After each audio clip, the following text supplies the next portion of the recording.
सृष्टि के रचयिता ब्रह्मदेव वो भगवान जगन्नाथ पुरी पहुंचे। अच्छा। महाप्रसाद यानी भगवान का भोग लगा हुआ पवित्र भोजन। हाँ। लेकिन जब ब्रह्मदेव पहुंचे ना तो प्रसाद लगभग खत्म हो चुका था। देर हो गई शायद उन्हें। ओह, तो फिर? उन्हें बस एक पत्तल दिखी जिस पर चावल के कुछ दाने पड़े थे और हैरानी की बात यह कि एक कुत्ता उन दानों को चाट रहा था। कुत्ता भगवान के प्रसाद को? ये तो हाँ, और यहीं पर देखिए क्या हुआ। ब्रह्मदेव जो खुद इतने बड़े देवता हैं, उन्होंने कोई हिचक नहीं दिखाई।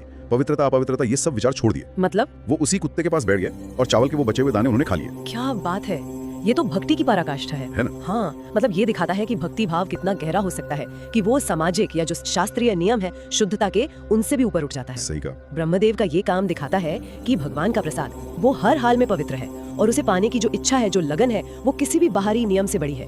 शायद ये महाप्रसाद की प्रकृति भी बताता है कि वो झूठा या अपवित्र होता ही नहीं। हाँ, क्योंकि वो भगवान को चढ़ चुका है। बिल्कुल। और मजे की बात ये कि जिस दिन ये सब हुआ वो दिन एकादशी का था। ने वो चावल खाए, कहते हैं कि देवी एकादशी स्वयं प्रकट हो गई। ओह। उन्होंने ब्रह्मदेव को देखा कि वो एकादशी के दिन चावल खा रहे हैं तो वो हंसने लगे उन पर। स्वाभाविक है, देवी एकादशी तो विष्णु भक्ति से जुड़े इस व्रत का ही रूप मानी जाती है। उनका हंसना समझ आता है क्योंकि ब्रह्मदेव तो नियम तोड़ रहे थे। हाँ, लेकिन यहीं पर कहानी में एक बड़ा मोड़ आया। क्या हुआ? उसी समय भगवान जगन्नाथ स्वयं प्रकट हो गए। अच्छा। उन्होंने सारा मामला देखा और फिर उन्होंने एक ऐसी घोषणा की जिसने सब कुछ बदल दिया। क्या कहा भगवान ने? उन्होंने कहा, आज से पुरी धाम में मेरे महाप्रसाद पर एकादशी या किसी और व्रत का कोई नियम लागू नहीं होगा। अरे वाह। बोले मेरा महाप्रसाद इन सब नियमों से परे है। मतलब भगवान ने खुद ही नियम बदल दिया अपने प्रसाद के लिए। हाँ। और इसके बाद जो किया वो तो और भी हैरान करने वाला है। कहते हैं भगवान ने देवी एकादशी को वहीं मंदिर परिसर में पीछे की तरफ उल्टा लटका दिया। उल्टा लटका दिया देवी एकादशी को? हाँ, शायद ये दिखाने के लिए कि देखो मेरे महाप्रसाद के सामने किसी और नियम की कोई सत्ता नहीं चलेगी। ये तो बहुत ही शक्तिशाली प्रतीक है। देवी एकादशी को उल्टा लटकाना मतलब ये स्थापित करना कि जगन्नाथ के क्षेत्र में उनके प्रसाद के मामले में भगवान की इच्छा ही सबसे ऊपर है। हाँ, किसी भी व्रत या नियम का विधान महाप्रसाद पर लागू नहीं होता। और इसी पौराणिक कथा के कारण आज भी जगन्नाथपुरी में एकादशी के दिन भक्त बिना किसी हिचक के चावल यानी महाप्रसाद ग्रहण करते हैं।